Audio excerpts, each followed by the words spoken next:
Tēnā koutou tamariki mā. We're going to do this song, and it's how I've got here over here. It's an echo. So what's really great about this song is we have a person that will lead that bit, and you just copy after them. So if the teachers or your mums and dads want to do it, they can do the front bit, and you have to repeat after them, okay? So it says, e toru ngā mea, and then you do the same. Ngā mea nunui, e ki ana, te pai pera, wakapono, tu manako, ko te mea nui. And then together you say the last bit, everyone says it together. Ko te aroha. Alright? Okay, here we go. E toru ngā mea,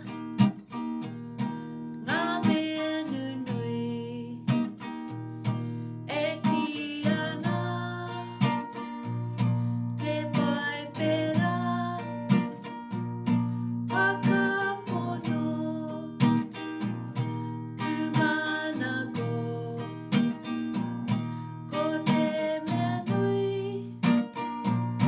ko te aroha.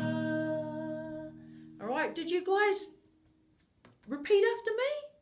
So I'll say it first and you're going to say it, because I'm not going to say the second one, alright? We'll do it one more time. Okay, here we go. E toru ngā mea, ngā mea nunui, e ki ana, te pai pera, wakapono, tu manako, ko te mea nui, ko te aroha. Ka kite anō, kia pai tō rā, have a good day. What do you say to me?